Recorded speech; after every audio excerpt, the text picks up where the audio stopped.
Great to be back again. Houston, we have a housing problem. Is housing a basic need, or is it an investment product? This tension seems to be an intractable problem, but we have options locally. It's a nuanced topic, but I'll give it a shot in 5 minutes. Everyone needs shelter. Costs must go down, or more people have no place to live. This is not just a utilitarian problem. Buying a house is a deeply moral thing in American society, and we associate it with commitment, maturity, and responsibility. At the same time, a house is an investment asset. In fact, the conventional wisdom is that a house is the best investment many of us will ever make. Values must go up, or our personal wealth and the economy as a whole will tank. Yet, we insist on both. We want housing prices to come down so our kids can afford a first home. But if the price of my house falls, my nest egg goes away.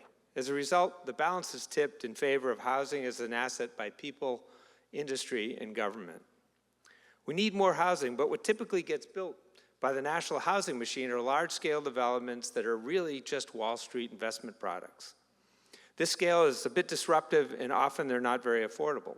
We'll revisit this in a minute. The typical political solution to this problem is more debt. Individuals borrow more when interest rates are low, or governments borrow more for increased subsidies. Either way, costs don't go down, and it's not sustainable and leads to boom and bust cycles. We can't change that national game, but we can change the local game with the city government toolbox of zoning, permitting processes, city-owned land, and traditional affordable housing programs. Originally well-meaning, these tools are often used to prevent change and limit housing types.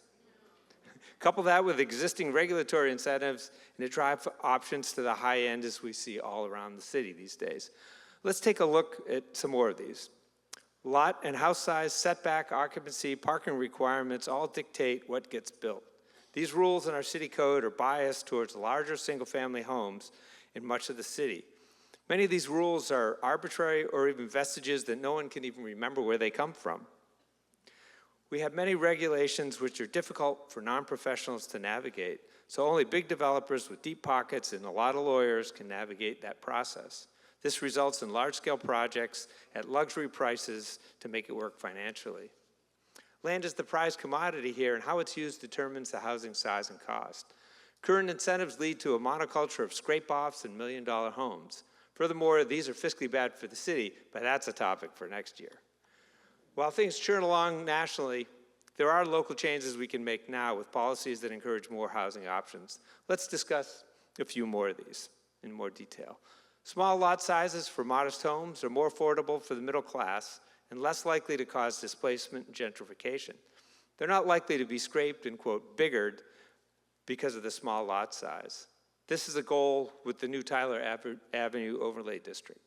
Simple, clear requirements and less process for small-scale development reduces friction and lowers cost.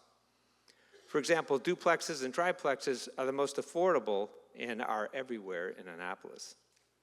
These are traditional pathways to home ownership and wealth building with the additional market rate rental income they typically provide.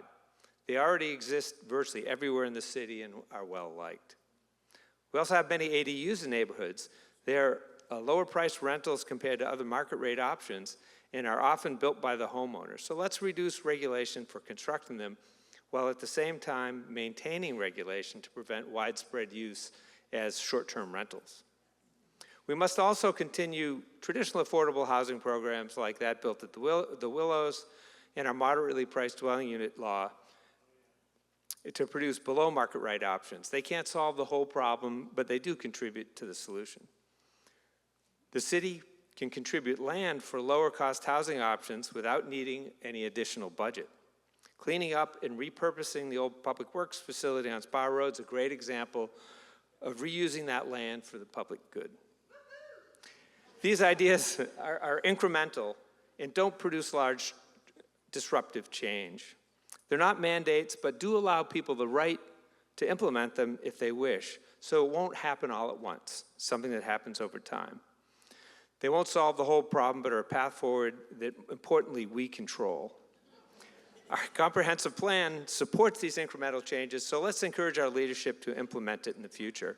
If we fight everything because of fear of change, counterintuitively, we get large change, exactly what we don't want. To repeat the theme from my 2019 Ignite talk, no neighborhood should experience radical change, but at the same time, no neighborhood should be exempt from change. And if you want a deeper dive into these, check out my blog at teampline.org. Thank you.